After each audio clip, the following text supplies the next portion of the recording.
Hi, Danica. Perfect. Do you want to introduce yourself, Ben? Sure. Hi, my name is Ben Myers. I'm a planner at SRPEDD, and I'm supporting Danica and the APC-Nemasket team in putting together the plan. Eric? Good evening. I'm Eric Wahlberg, independent consultant working on the project. Previously, head of the climate change program at Management Center for Conservation Sciences, Plymouth, and happy to be with you this evening. Thanks. And if you'd like to, I'd like to invite the participant to introduce yourself, just your name, what community you're from, what brings you here if you'd like to. Sure. Hi, I'm Cindy Salomon. I live in Lakeville, and I use the facilities around Assawompset Pond Complex, and so very interested in seeing what we can do to improve and also improve our environmental resilience, looking forward to climate change. Thank you. We're thrilled to have you with us tonight. I'm going to share my screen, and then I'm actually going to hand it off to Ben to give a little overview of the project and what we're looking to do tonight. So go ahead, Ben. Great. So thank you so much for coming out tonight. So the Assawompset Ponds Complex and Nemasket River Watershed Management and Climate Action Plan is a long-term plan to kind of bring together a lot of the thinking and a lot of the research that has gone on within this system and try to evaluate it for how we can more effectively manage certain aspects of it, like recreation and stewardship, which we'll be talking about tonight, for long-term resilience, and to just kind of generally make sure that the use of these systems is matching the needs of residents, of developers, of the community writ large, as well as continuing to serve all of these important ecosystem functions. So Danica, if you wouldn't mind moving on the next slide. So just a quick overview of what we'll be discussing for tonight is just generally first going over what an overall vision for the watershed from this plan is, kind of like what's the impetus, what's the reason, kind of what is the end goal. Following that, we'll have a discussion on some of the recommendations that have come around for recreation and stewardship, our tonight's topic.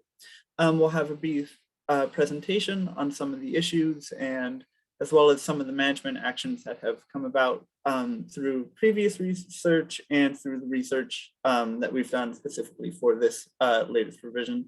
And finally, we have a great activity, a SWOT analysis, which we'll explain a little bit more in depth later, but it's strengths, weaknesses, opportunities, and threats for recreation and stewardship in the APC-Nemasket.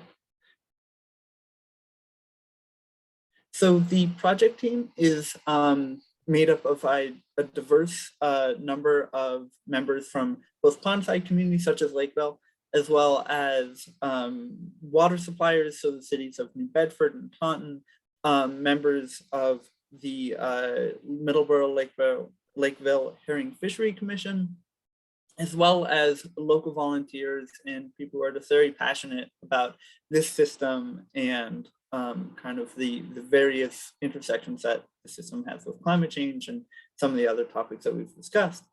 SRPEDD and, oh yeah, sorry, could you go on to the next slide? So that's the kind of broader overarching supporting team, and a core team comprised of members from SRPEDD, the Southeastern Regional Planning and Economic Development District, as well as Horsley Witten Group and Eric Wahlberg from Wahlberg Consulting and the Nature Conservancy, are all providing expertise and sharing and helping to really guide this plan and make it the best that it can be.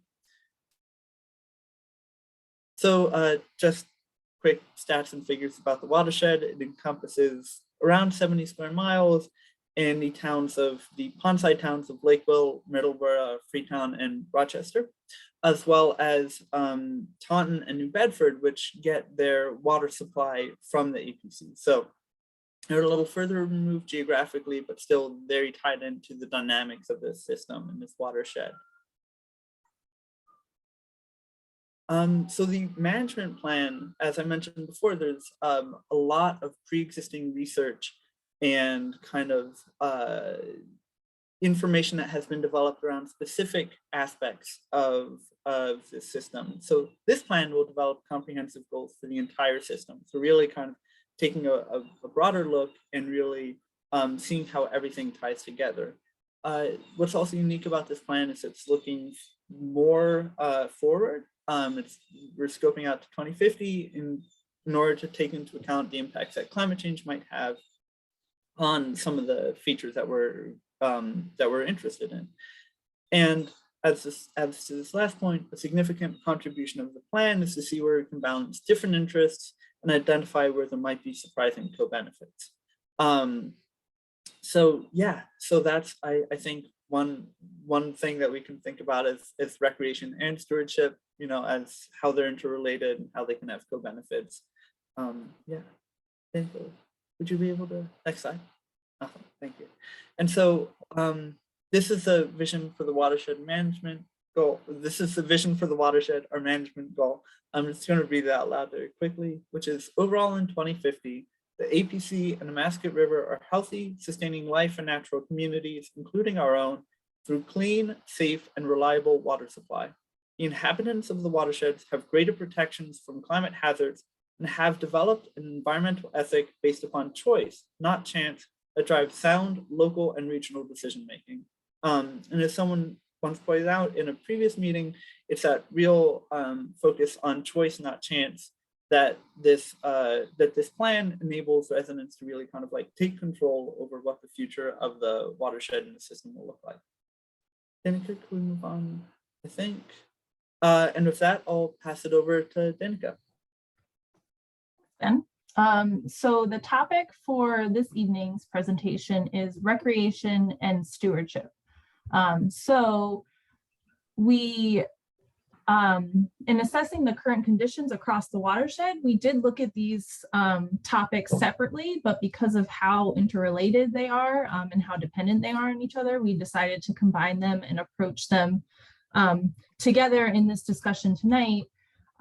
So here's just a couple definitions to make sure we're all on the same page here. So recreation is probably the more obvious term that most people will be familiar with. And recreation can be individual or group activities, indoor or outdoors, and they might be physical or passive. And when we're talking about recreation in the Assawompset ponds, we're generally talking around activities in and around the ponds themselves, the Nemasket River, and upland parks. Stewardship might be more of a nebulous concept for some. According to NOAA, or the National Oceanographic and Atmospheric Administration, they define stewardship as the responsible use and protection of the natural environment through conservation and sustainable practices to enhance ecosystem resilience and human well-being.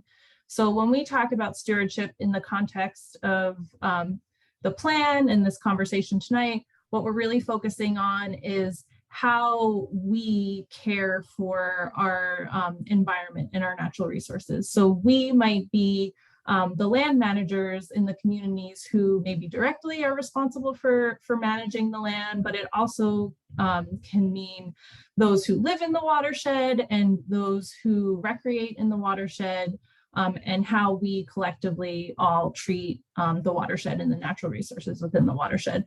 So as I mentioned, both recreation and stewardship kind of go hand in hand, and they influence each other. So on the one hand, recreation, how we recreate plays a role in how we care for and how we treat the land. And it can also encourage a sense of environmental responsibility and stewardship, and ethic of stewardship. And then on the other hand, stewardship can also enhance our outdoor spaces and make them better areas for recreation. So they're very interconnected, and we're going to approach them together this evening. And didn't want to advance. Just a general overview of the issue that we're looking at for this plan is that outdoor recreation is a key quality of life factor and a regular pastime for many people. Recreational activities, however, can degrade the very outdoor spaces that call to recreators if not managed responsibly, particularly in a system like the APC-Nemasket, where there are habitat and drinking water supply protections in play. So how can we recreate responsibly, and enjoy the outdoors while also enhancing natural resources and this ethic of stewardship? So that is what we are looking to address with the plan and what we're looking for input on tonight. So stewardship capacity across the watershed, there are a few different entities in play who kind of play a role in stewarding the lands in the watershed. So there's town staff, first off, and each of the communities on the ponds within the watershed, which are Freetown, Lakeville, Middleborough, and Rochester, they each have some version of a local parks and recreation department. But it's worth noting that in all 4 towns, these departments are largely run by volunteer commissioners. So the actual amount of staff time dedicated to managing and stewarding the lands that the town cares for is pretty limited. Middleborough, of those 4 communities, has the greatest capacity, and they have 4 staff members in their parks department. And I think that's seasonal as well. So they have more staff in the summer than the rest of the year. And also worth noting is that the Middleborough Conservation Commission organizes a group of volunteer stewards who can also help with assisting in stewardship activities. Land trusts play a large role in managing land. So the only local land trust within the watershed is the Rochester Land Trust, the only local the only community that has a local land trust, but they currently don't hold any land within the watershed. And there is also the Wildlands Trust, which is a regional group that does hold some properties or conservation restrictions on properties in the watershed. And then there are a series of local environmental groups that are active within the watershed and play a role in stewardship. So there's the Long Pond Association, the Middleborough Lakeville Herring Fishery Commission. Middleborough High School has an environmental club that's pretty active in volunteering in the watershed. There's also a group in Middleborough called Sustain Middleborough. The Middleborough Tourism Board organizes regular local events, many of which can be geared towards or help to foster a sense of stewardship, like the annual Herring Festival that was just this past weekend. The New Bedford Green Team is a group of volunteer stewards who are based in New Bedford, but they do occasionally hold events within the watershed as well. And then some state and regional entities that play a role in properties across the watershed. There's the state Division of Conservation and Recreation, the Division of Ecological Restoration, and the Division of Environmental Protection, or Department of Environmental Protection. And then there are various nonprofits throughout the watershed. Mass Audubon, the Nature Conservancy is active within the watershed, and various watershed groups like the Taunton River Stewardship Council, Taunton River Watershed Alliance, and Buzzards Bay Coalition.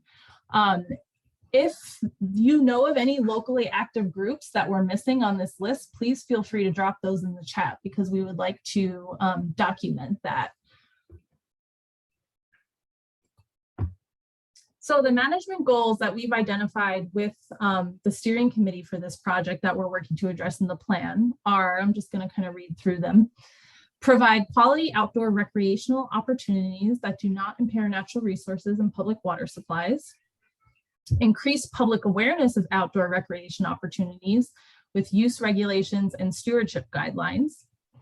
Increase local capacity for enforcement of proper outdoor recreational uses and regulations and public education. Cooperatively and strategically expand the watershed's open space network and recreational programming and activities. And lastly, to increase the local capacity of town staff and volunteer networks to manage and enhance open space for both ecological function and recreational opportunities. So these are kind of the overarching goals that are guiding our recommendations in the plan, and what actions we recommend the communities take. So we've kind of drafted a list of potential actions that can be taken, and this we're kind of in the discussion tonight. We can explore these a little more. But in terms of increasing public information and signage, some of the potential actions that we might recommend in the plan are to adopt universal informational signage that explains what the allowed uses are in the various publicly accessible recreational lands within the watershed, the rules, and what the boundaries are of public access, to make all of that more clear, so that we're using these natural areas in the way that they're meant to be used. And then public education in general to help increase awareness of what responsible recreation looks like, and how we can be better stewards of the environment. Invasive plant management has a big impact on recreation, particularly aquatic recreation. Overgrowth of aquatic weeds can impact swimming conditions, canoe and kayak conditions in the Nemasket River and in Long Pond in particular. We know it's an issue there.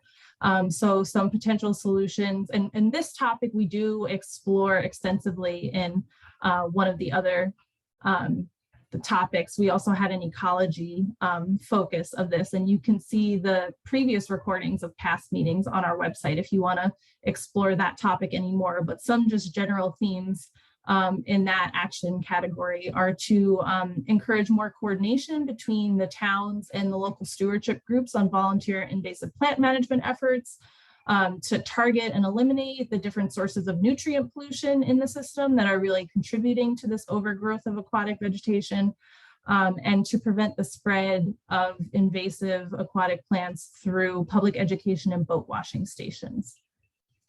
In terms of open space protection and management, the goals are to strategically expand the watershed's open space network, enhance land and water trails through regular maintenance, and encourage more cooperative regional stewardship amongst the different entities that are working in the watershed. We want to expand recreational programming, so in particular, expand spiritual, cultural, and historic education and recreational programming opportunities, as well as encouraging the local adoption of the Community Preservation Act, which can help provide funding for open space and recreation. And then lastly, in terms of enforcement of the recreational use rules, so we can make sure that as we're expanding recreational access, we're making sure it happens in a responsible manner.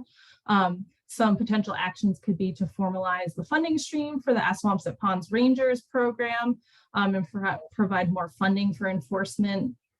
And then also advertising the rules and regulations for public recreation on town websites with clear signage at public sites. So that's kind of related to the first category as well. So those are kind of the range of activities we're looking at. But in terms of the discussion for tonight, I'm presenting this first because I want you to have these kind of actions kind of in your mind as we think about the strengths and weaknesses and opportunities going forward. But at this point, so we're going to switch into our discussion, but I'm going to hand it over to Eric to walk you guys through the SWOT analysis that we're going to do. Great. Well, thank you, Danica. So but before we get into this, any questions on the material that was presented by Ben and Danica before we go on? No questions, but I would just like to say great presentation, and also thanks for sending it out earlier. I had a chance to take a look at it. I thought it was well done. Super. Thank you for that.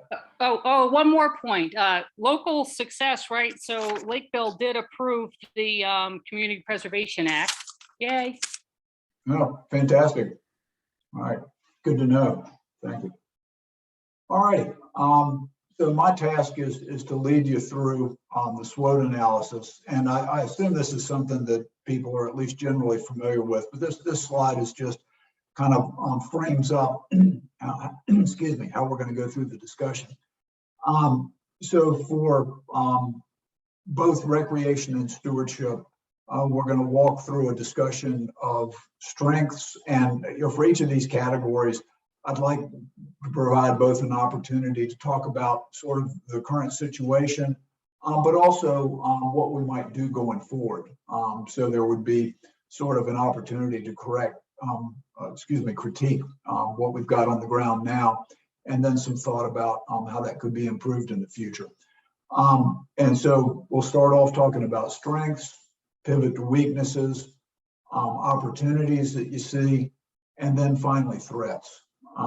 And certainly we can consider recreation and stewardship together, but if you have a point to make that really it makes more sense for one or the other of the discrete topics, please call that out. And one other framing comment, certainly the list that Danica just went through is a good jumping off point, but if you are familiar with issues or want to bring up issues beyond that's fair game as well. So why don't we, Danica, why don't we go back to the slide that's got all of the different potential actions on it? Yeah, great. So let's start off with strengths and maybe start off the discussion with the current situation. So at this point, we really want to turn it over to our three participants from the public and let you guys drive the discussion. And of course, we'll be taking copious notes as we go through this so that we'll document the discussion tonight. So, so thoughts on strengths, both in recreation and stewardship as things stand right now. So I'm gonna just jump in real quick. I'm gonna switch over to, we have like a Jamboard that I'm gonna use to record the strengths and weaknesses and et cetera. But I just wanna note that I dropped a link in the chat, so you guys can open that and you can just go to page 12 of the presentation. And you can reference this while we're discussing, but I am going to switch over the screen. So sorry to interrupt. And you can see the SWOT analysis now, right? Yeah, it's up. Okay. Thank you. All right, great. So Cindy, do I have your name correct? And Mike and Tom. So this is your opportunity to weigh in. So thoughts on strengths.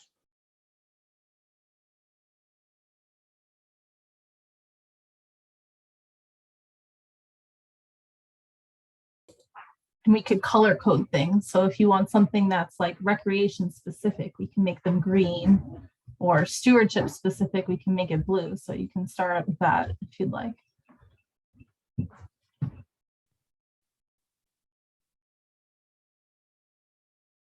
Well, certainly somebody can think of at least one strength. I know we've got work to do. But...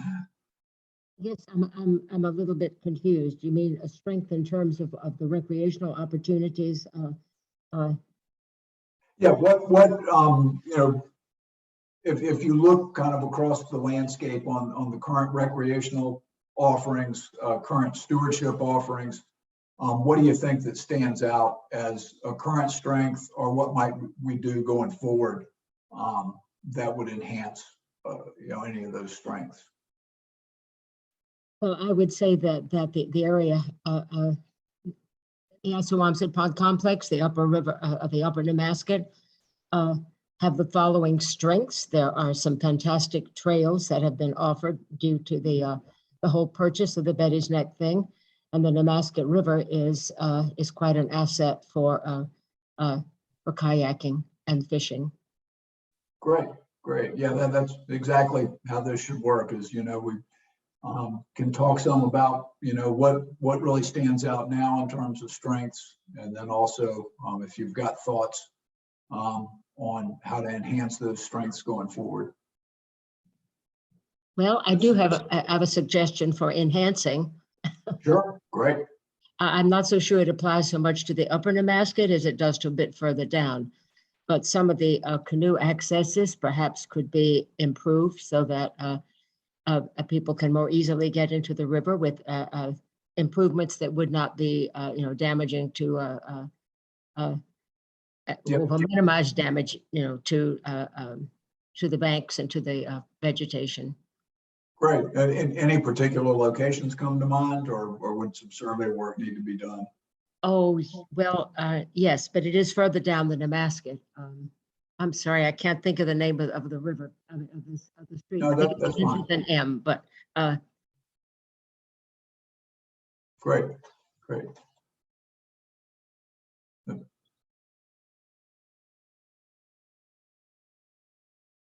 oh, improvements you want? Sure, sure.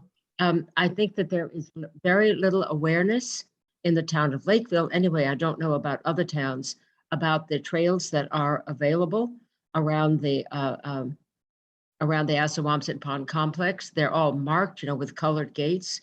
But it's amazing to me how many people I talk to that have no idea. And as far as Betty's Neck is concerned, there is very poor signage, and that needs to be improved, as well as the access road. Great, great.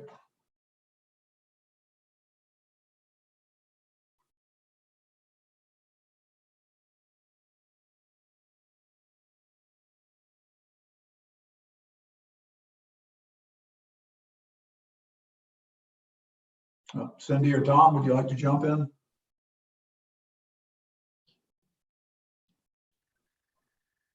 I was just having some technical difficulties. Sorry about that. Okay.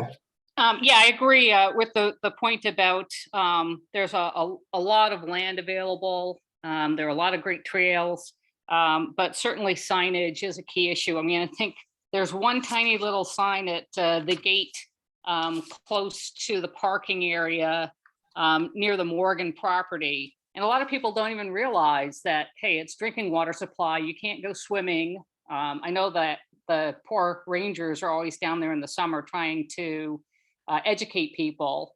But I think certainly signage would be very helpful. And I realized also, I think last year, I don't know if it was Nancy Yates or somebody had put up some signs about the loons that are also in Pockshaw Pond.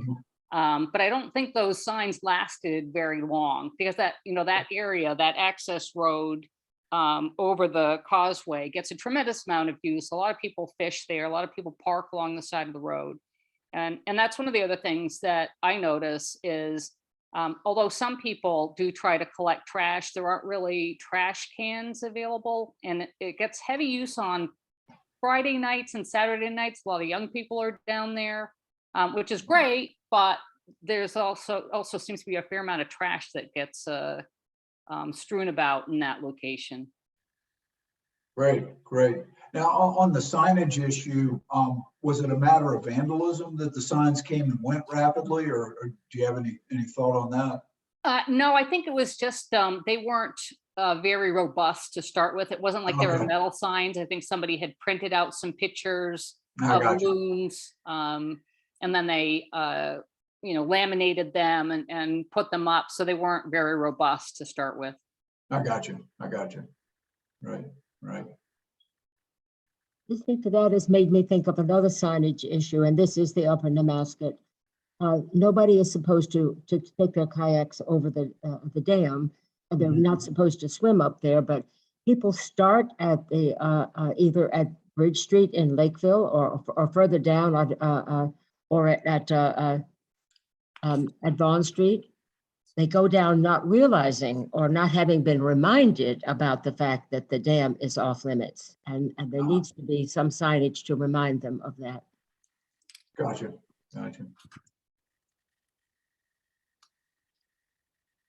Signs. I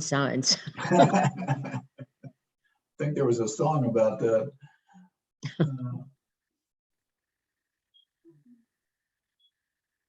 Yeah, I think, maybe a strength that I've also seen is that when there is, the opportunity to educate and share information, typically people are supportive. So for example, I was at the town meeting in Lakeville when it came up about doing the pilot project to remove weeds in the Nemasket River, and it was very much supported by vote. And I know they did do that pilot program, I guess, last summer in the Nemasket, trying to remove some of the weeds.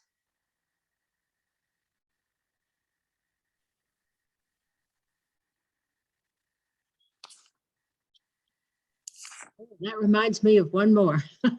The Nemasket River, being fairly narrow, does not really support motors very well. I don't know if there is any way that communities could cooperate to prohibit outboard motors. I mean, the electric motors, I mean, I live right on the river, so I observe this. It's only this time of year when good-sized motors go up and down the river, but they do. And when they do, they create wakes, which is bound to disturb nesting wildfowl, as well as fishing wildfowl like herons. So I don't know if that's a possibility or not, but it seems to me something that a correction that maybe would be useful.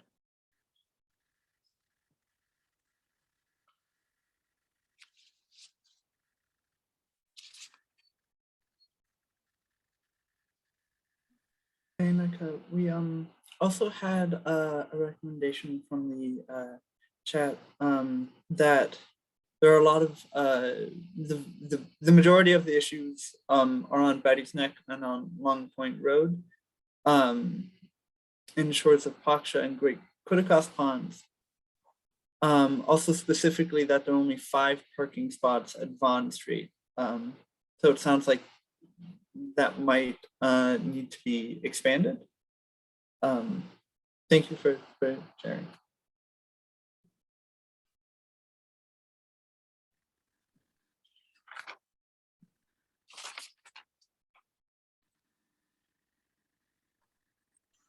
Well, we don't have anything yet in the threats category. Any thoughts associated with either stewardship or recreation?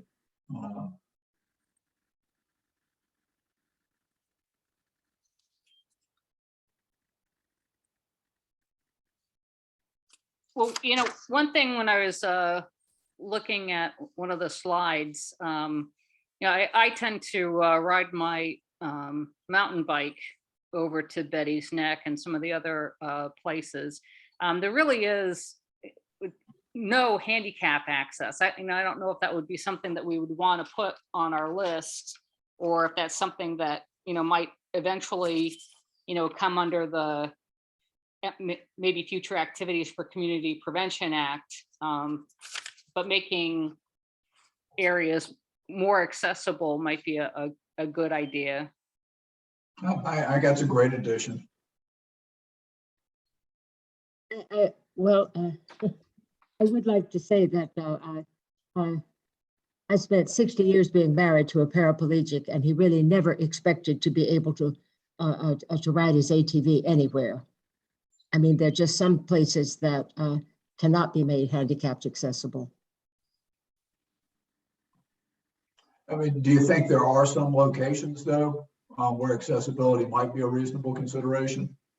Well, yes, there is a small park in Lakeville called Tamarack Park, and it has a tiny little meadow, and there is a trail. There's a trail that goes around it, and a motorized wheelchair can do that trail.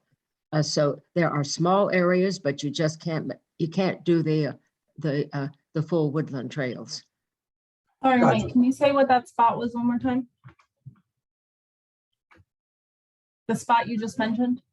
Oh, a Tamarack Park. Tamarack. Okay. And you think accessibility could be improved there? Well, it exists. Or it is It's, pretty accessible. Yeah, So that would be like a string. Yeah, Yeah, it's just that it's a very small place. I mean, it's a very small Yes, park. very It's a- small. I Yes, don't think the parking area is paved. there is a large paved parking area, but yes, there is a large paved parking area.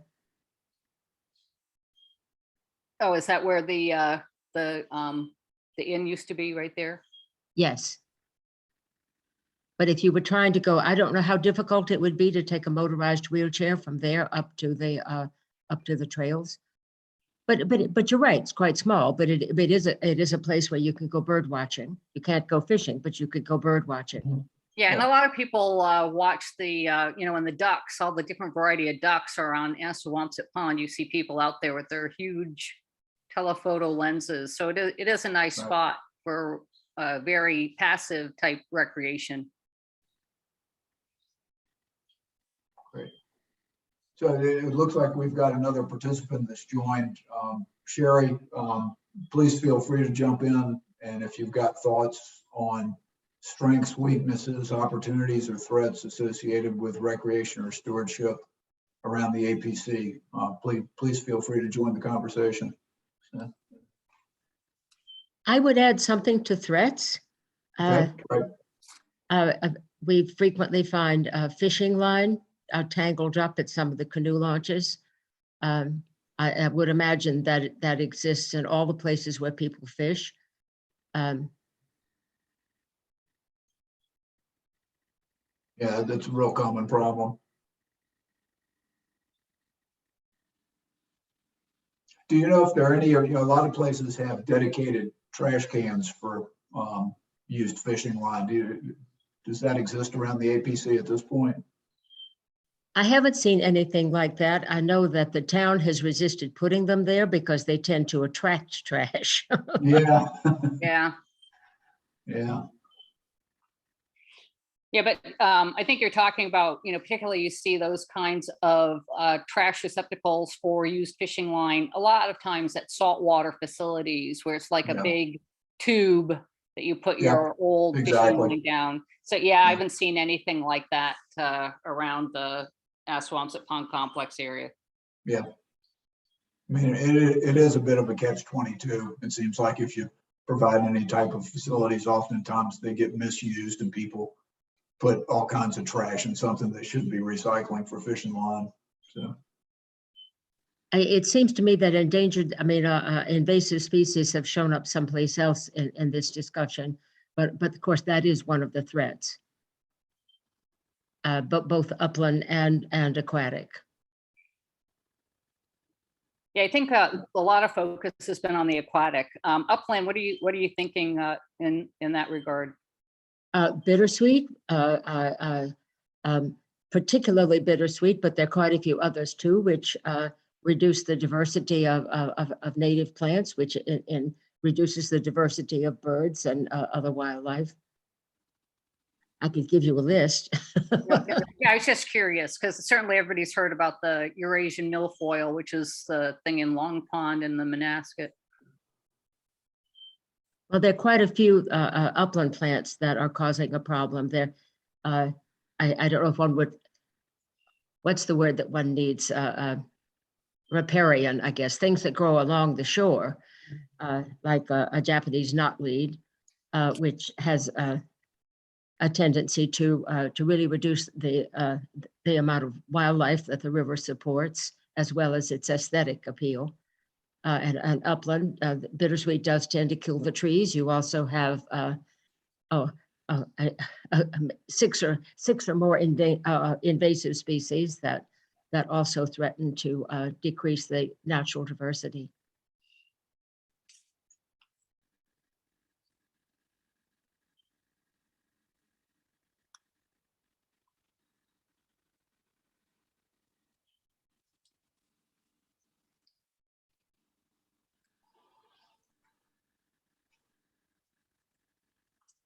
Is there a history, or does anyone know of any examples of concerted group efforts to try to take out some of those invasives? Or Yes, there is a history. For a number of years ago, there was an organization called Teams that was I forget what it stands for, the environmental activists for southeastern Massachusetts, for Massachusetts Southeast. That's what it was. And we took, I was part of that group, and we took on some invasive removal projects. The only thing of it is, you can't just do it for 2 or 3 years. You have to do it forever. Yeah. Yeah. Yeah. That's part of the purpose of Tamarack Park is removal of invasive species and replacing them with natives. Mm, mhm.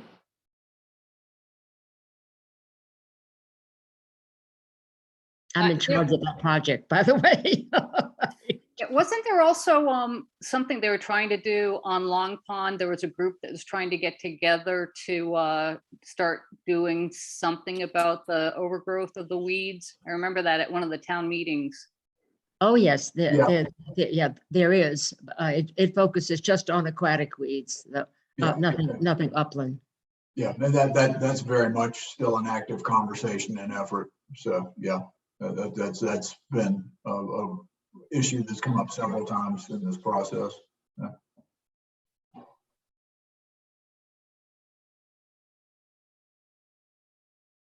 How about any thoughts on either recreation or stewardship initiatives that might be new and different that are needed in this area?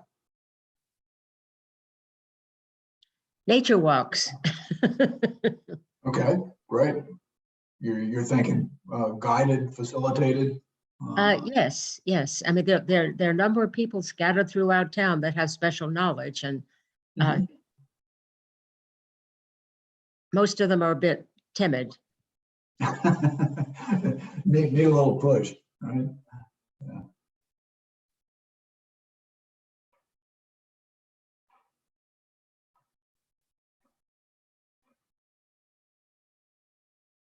How about, you know, a lot of the discussion I've heard seems to be about people that come in to recreate that aren't necessarily residents of this area. Do you feel like there are enough good opportunities for the people that live around the Ponds complex, or do you feel like it's a set of opportunities that are really more appealing for folks that come from other areas?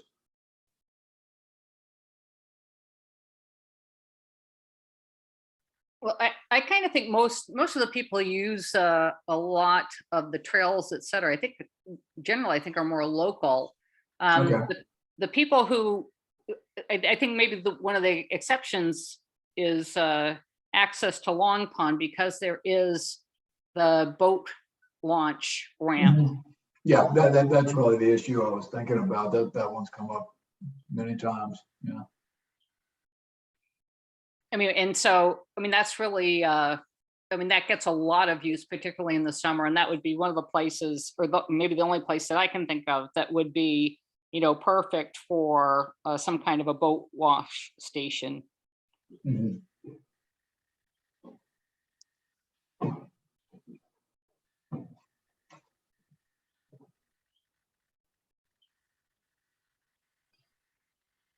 Maybe if we could kind of think through some of the issues that were on the list that Danica spoke about earlier. Okay, we've touched on signage, so I think that's great. We've talked a little bit about public education and awareness, the idea that was just put on the table about some guided nature walks, et cetera. Any other thoughts on needed public education initiatives? I mean, that's a theme that's come up in some of the other meetings.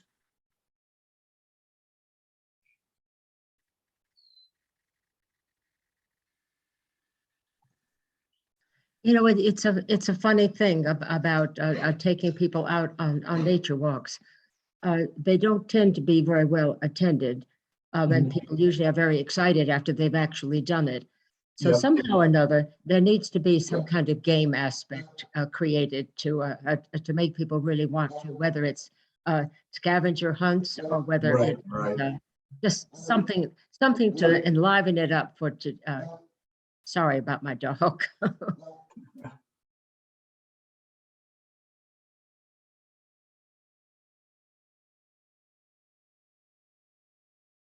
All right, then we've talked a bit about invasive plant management. Any additional thoughts on that category?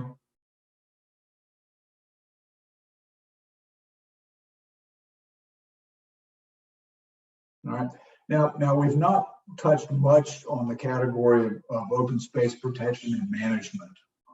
And admittedly, that crosses over a little bit and to some of the land management issues that we'll talk about at the next public meeting. But any thoughts on that? Or is the current open space network sufficient? Or is there a need for more land protection and need for more access on the land that's already protected? And any thoughts in that category? Well, I think there's quite a lot of protected land, but at the town meeting in Lakeville, when the Community Preservation Act was originally brought to a vote to go onto the ballot, that happened a week ago Monday, there was a lot of people who did stand up and say, you know, they're interested in preserving the rural nature of the town. So when larger tracts of land would become available, they saw the CPA as maybe an opportunity to preserve more property rather than it going into more development. So that was something that was presented by quite a few people who stood up at the town meeting. Gotcha. Right. Do you happen to know what the rate of the CPA is? Because I believe it's on a sliding scale from 1% to 3%. Do you happen to know what that was set at? Yeah, I don't remember, and I just looked for the little flyer that I had, and I don't have it available. Okay. I probably filed it somewhere. You're talking about the percentage of the sewer tax. Yeah. It's 1%. 1%. Okay, gotcha. Thank you. All right.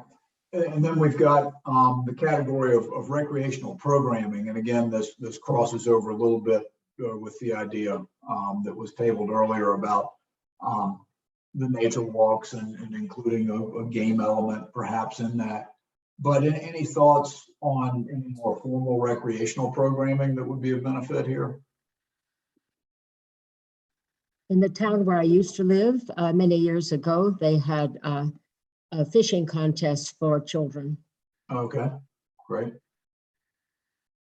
Yeah, that is a great idea. You see, a lot of kids develop an awareness and reference for the environment through, introduction to, fishing and environmental stewardship. That's a great idea.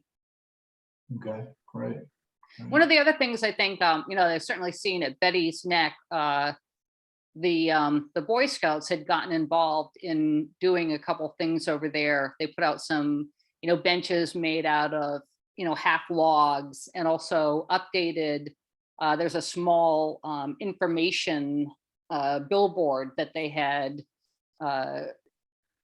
updated, which is useful. It's kind of at the very beginning of the trails, and that's a great resource if people stop to read it. Yeah.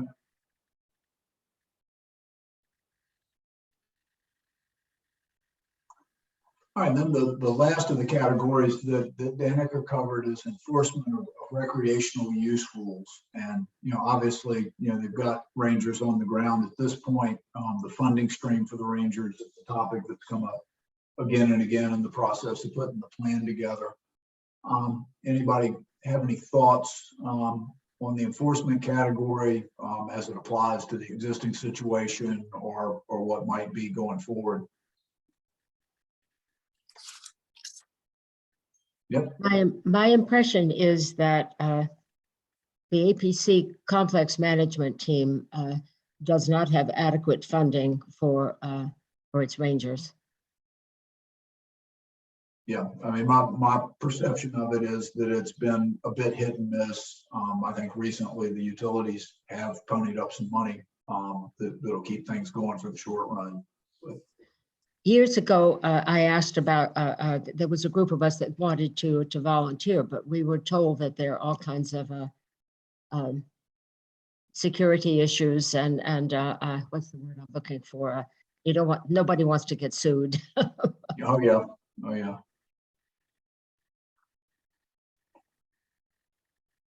Do you feel like during the periods when the funding is available for the rangers they've got, is that a sufficient number of people to get the job done, or are they severely understaffed? Yeah, I'm not sure. I do see them out there a lot. I mean, I live pretty close to Betty's Neck.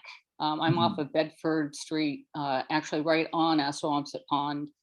So I do see the APC vehicles, and I see the rangers out, quite a bit. But I think, some of the locations, the usage is really, over the weekends, you see a lot more people out, and I don't know if they have adequate coverage during those times. And I think, realistically, even the people that you see who aren't doing the right thing, like trying to bring their kayak in or trying to go swimming in Quiticus, it's really more of an education thing. I think most people tend to be very polite. Right. Gotcha. And they just don't know. Yep. Gotcha. And we have heard that observation before, for sure. So. All right. So anything beyond that set of categories, and anything that we haven't touched on yet that you think should show up here?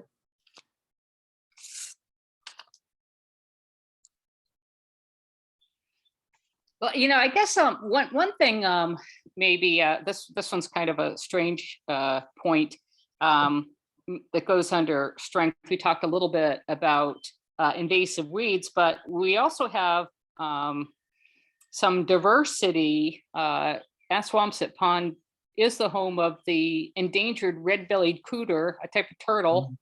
Yep.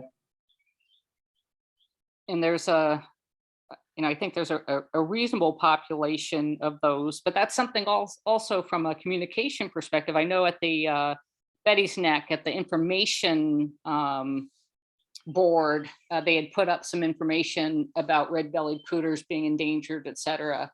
But I always, wonder, how do people learn about things like that?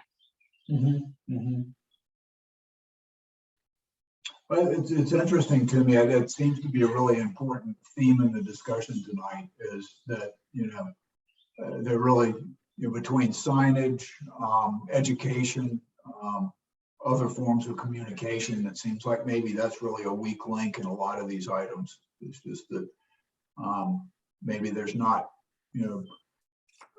sufficient effort or infrastructure to get the word out on a lot of these topics. So.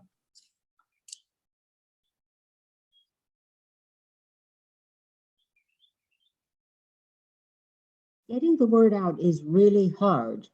Yep, I agree. Yeah. Well, yeah, and I think it's even harder now. I mean, there is, really no Middleborough Gazette local paper anymore. It has to be on the website.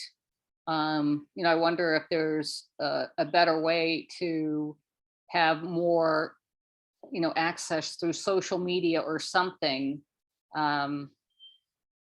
Well, I wonder about, I'm not familiar enough with this area to know what exists right now in the way of interpretive signage. Do you think that that's an opportunity, or do you think there's already sufficient signage around on some of these different topic areas? Well, I agree with Mike. I don't think there's adequate signage in a lot of areas. The place I was talking about was kind of the causeway near Great Quiticus. And I think, there's a gate, and I think there's one sign that I've seen that says, public water supply, no swimming or something like that. And the sign's probably 25 years old, and it's faded, and it's, maybe 18 by 18 inches. It's not too big. Yeah, I'm just thinking maybe that ends up being a little bit more effective than social media, just because it's right there. Yeah. And, it's not dependent on somebody being on the right website on their smartphone, or, so. Right. And that it's, that it's there is helpful. That's why I kind of like that, that bulletin board that the Boy Scouts had put up. It's kind of at the trailhead. You can go and look at it. There's information posted. And so, and it's not a million signs, there's always a concern about too many signs Oh, too. yeah, sure. I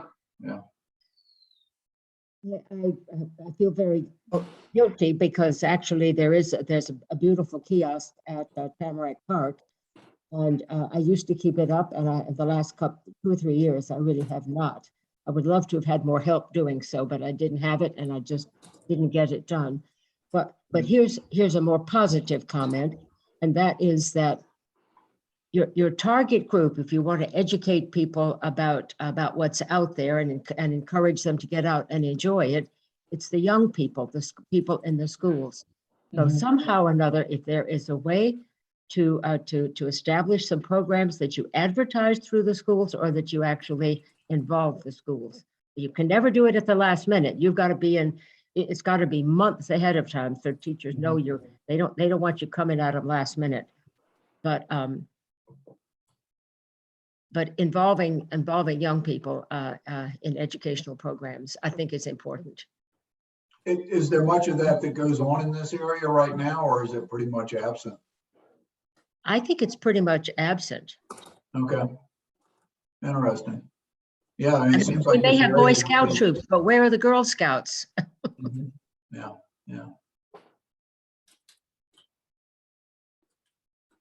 Are there any like YMCA programs or after school programs of that sort, which could be a potential outlet for youth engagement? Not that I know of, but I'm a grandmother. I'm not a mother, so.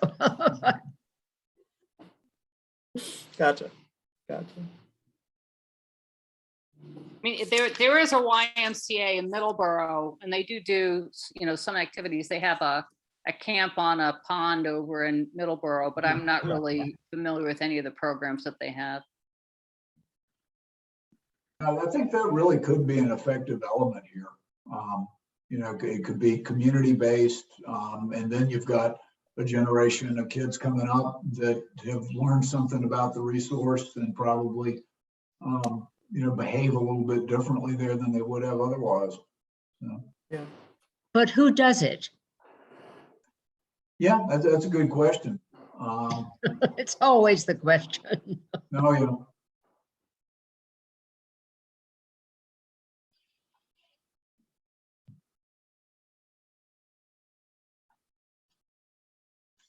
Just seeing in the chat, after school or morning programs, that's a good venue for care. I'll add that.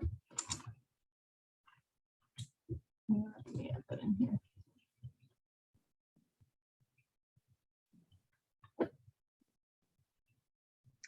I mean, it may be that, approaching the utilities about some type of youth engagement might be worthwhile. I mean, it seems to me it would be to their benefit.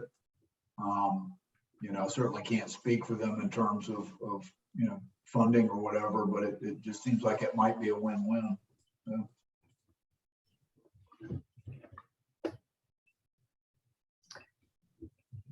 What about in terms of, so we talked about like recreational opportunities, but are there specific entities in terms of like maybe some engagement that groups are doing well or groups that you think should do more, like any that type of feedback about specific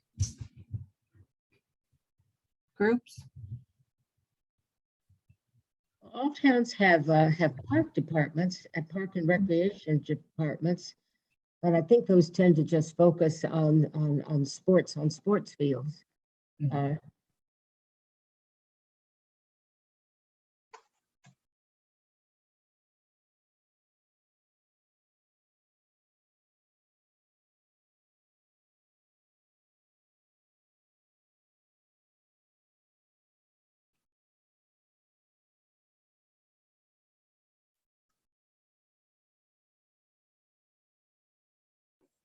So here's a question. I know some towns, so we talked about this at the beginning of the presentation, how a lot of towns have very limited staff to to provide those types of recreational opportunities and stewardship. But some towns, what they do is they'll offer recreational programming at a fee, like maybe $5 or $10 to participate in a program. Do you think people in the communities here would be willing to pay small fees to participate in activities like that to offset the cost to the town to provide them? Perhaps they could be offered with scholarships available.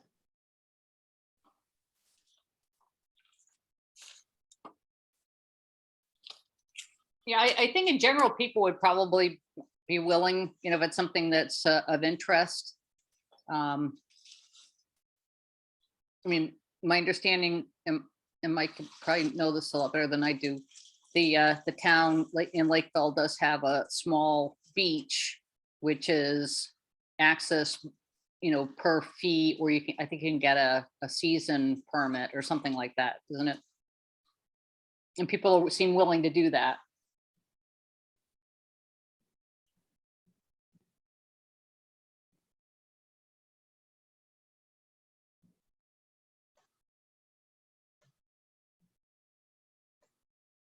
You don't know till you try. But how do we try? I'm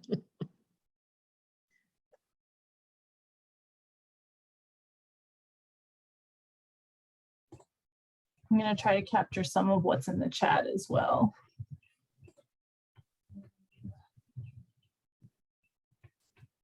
I don't know what's being said, and then there's a live meeting as well, right? Yes. I would say that before all the COVID shutdowns, Nancy Yates organized programs at Betty's Neck. I don't know if it's really part of her job description as the director of the Assawompset Pond Complex, but she did it, and they were well attended. They had the programs would vary. There would be people who would I can't remember what her name was, but this wonderful woman that brings birds of prey that she is licensed to care for after they've been injured, and there would be nature walks and all kinds of stuff. That was that used to be offered and it no longer is, or you're saying we could do more of that? Well, it ceased for the last 3 years, but Right. hopefully it would start up again.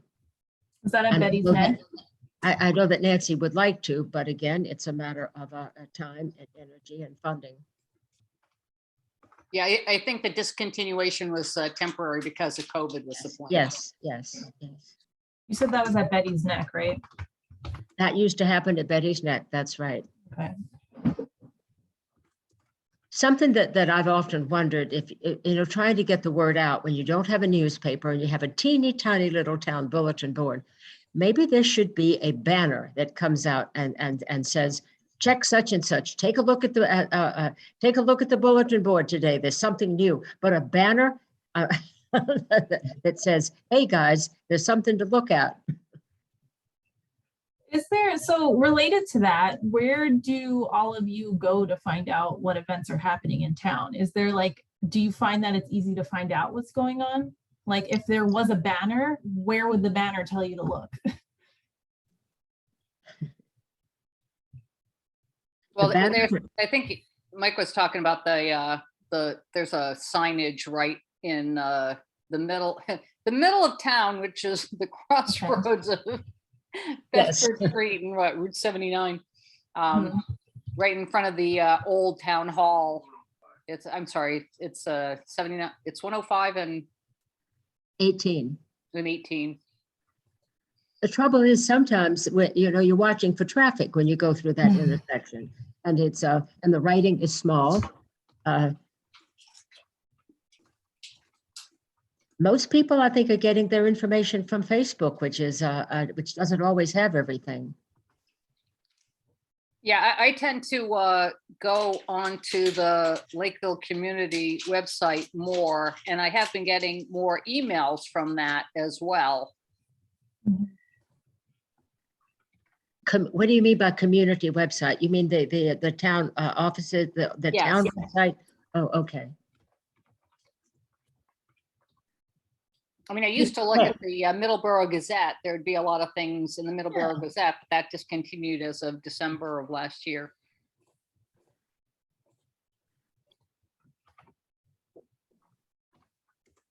I think people miss it more than they realize they would.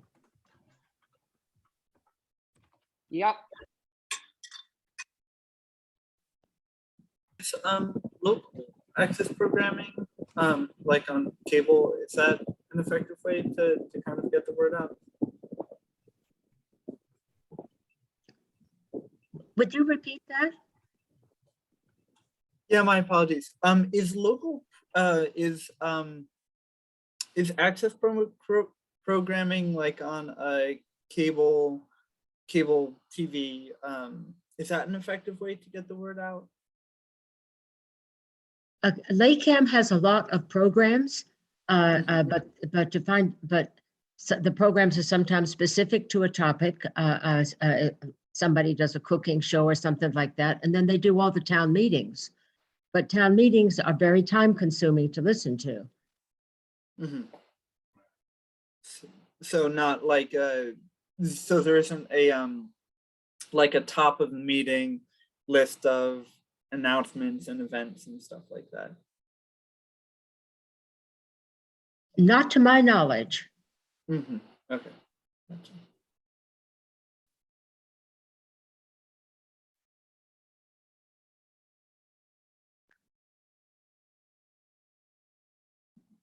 This is getting to be a pretty robust set of ideas that we've got here. Ben or Danica, any other specific topic areas you want to hit on here?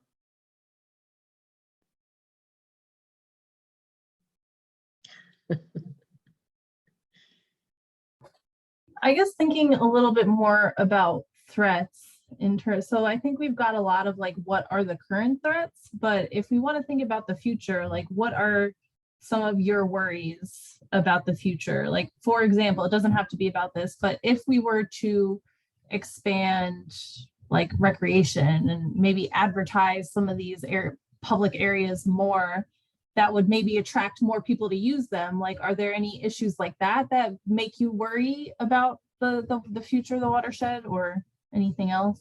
Well, in a way, yes. I remember that somewhere in 2020, we took a walk on one of the trails just over the line in Middleborough, over the causeway. And we walked up, took a trail that goes through the woods. It goes past a spring, but anyway, there was a short trail that cut along the edge of the bank that dropped down into Quiticus, and it seemed to be, when we overused, I mean, the ground was bare of understory. It was just, it seemed quite obvious that there were an awful lot of people using it, and that is a concern. If you have people focusing so much on one trail that they actually trample all the understory.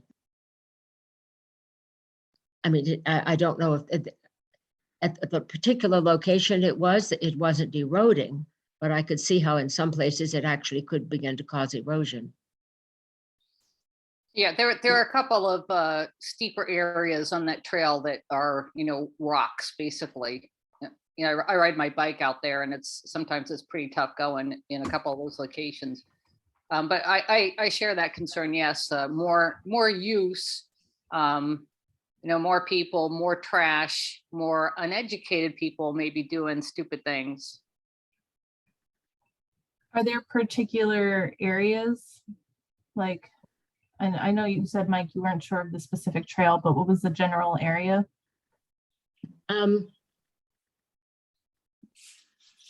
It's the area close to the causeway on the Middleborough side. Okay.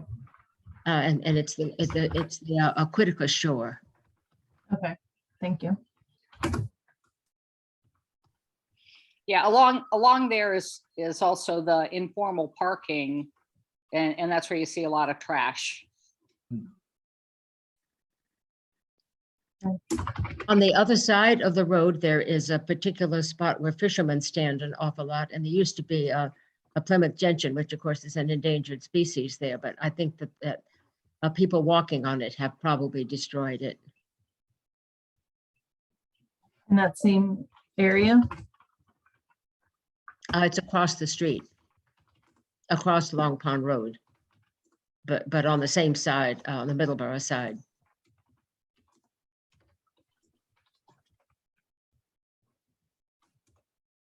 I guess, one of the other things, an idea, thinking bigger picture, risks, threats, perhaps. Several years ago, when we had a huge amount of rain, there was actually flooding over Bedford Street close to where the Tamarack Park is. And I wonder, with climate change and more severe storms that are being predicted and we're starting to see, are there physical risks associated with that? Higher amount of water over a short period of time causing local flooding. There is a dam at the top of the Nemasket River. I don't know what its status is. I mean, that was built in the late 1800s, wasn't it? You're talking about the dam for the water supply? I'm talking about the dam on, I guess it's the north side of Assawompset Pond at where the Nemasket River flows out. Yeah. That is an old facility, and for sure, there's been quite a lot of discussion about what might be accomplished through either renovation or replacement. I think that maybe she's going to be interested in attending some of the presentations that the Nemaskets, the whole what are we called, the steering committee, the whole Nemasket enhancement study. Yeah, so we're doing a kind of tangent planning effort alongside this larger management plan that's looking specifically at a portion of the Nemasket River where it drains from Assawompset Pond, so that area that you're talking about, Cindy. We're looking at the flow in the river, so doing some modeling on how the flow may be affected in the future, kind of like what you're talking about, but also how different interventions at some of like the dams and the bridges on the river may impact the flow.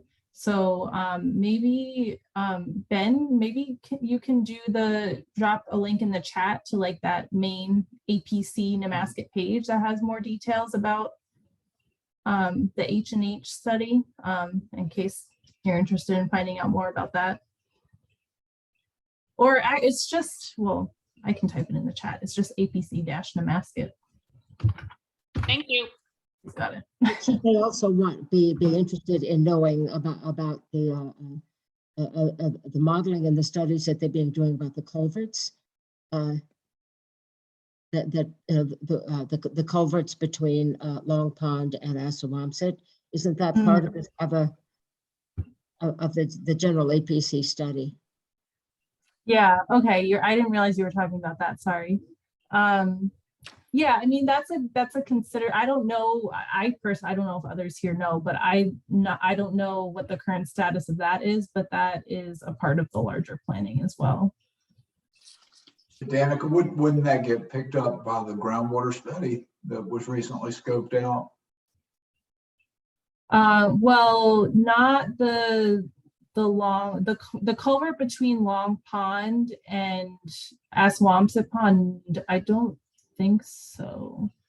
Isn't that's a separate grant? I believe that's a separate grant, the one that we just submitted for, Danica. Or maybe I might be getting that wrong. But I think it's a separate from the study and separate from the H&H. It's a third grant. There's like a separate bucket of funding, yes, that we're looking at. Part of the process of looking at the invasives and water quality in Long Pond, like kind of a longer term goal of that is to also look at that culvert between Long Pond and the Assawompset Pond. I think that's what you're talking about. There are a lot of different pieces of surrounding the ponds right now of all the work that's going on, which is a great thing. It's definitely a good problem to have. We have great hopes of it moving beyond just study. Mhm.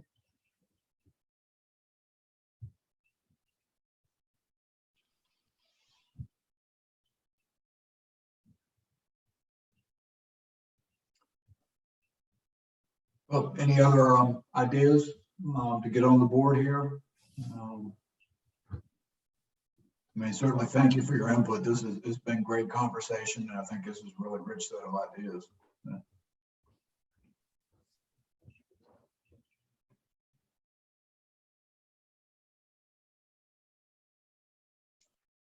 I don't know where this could possibly go, but there is something that is going on now that I'm seeing on Lakeville Helping Lakeville. There is an increased interest in the bird life because we had a fantastic photographer for the last 3 years, and now we have a second person, a woman who is I think she's lived here for a long time, and she's probably as old as I am, but she's out there taking gorgeous photographs, and she knows her birds, and it is stirring up a great deal of interest. And where in the world that belongs, I don't know, but everybody just needs to know that that's happening because it is a beautiful thing. Sounds like a great hook for an educational initiative. Yeah. Now, is the interest that's garnering just because she's out there and talking to people, or is she displaying her work? Or It is. She is displaying her work, and people are looking forward to her photographs. And there'll be lots. I mean, people on Facebook like, and she gets lots of likes. And there, people I know and people I've never met, and it's like it just seems like a growing community that is showing increased interest because of these two photographers. Well, maybe. No, that's a nugget of information. I mean, I think that we've been talking a lot about how you get people's attention, how you communicate, and if these photographers are getting people interested in the natural resources there, I mean, I think that's a real natural connection. His name is the one that's been doing it for 3 years. His name is Mohammed OJ, and Lake Cam did a fantastic. Oh gosh, Eric, somebody, I forget his last name, did a fantastic video of his work. The other one, I think her name is Kathy Wing, and she's just recently showed up in maybe the past 6 months or so, maybe the last year. Time goes so fast. Right. Yeah, neat.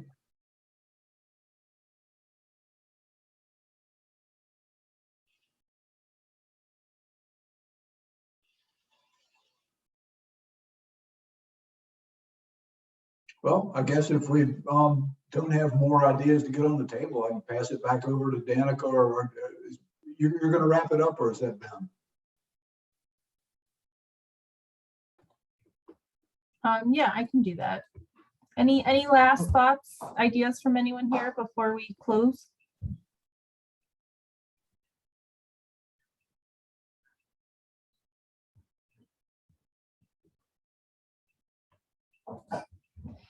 All right, so we have just a couple slides left about what's next. Today, this isn't your last opportunity to provide feedback. We do have opportunities online. So this is the project website, the APC-Nemasket plan, which is also in your packet that we shared. You can access all of the past meeting information and the recordings about the various topics, because like I said earlier, each meeting has been focused on a different topic. So you can learn more about the watershed and some of the other topics there.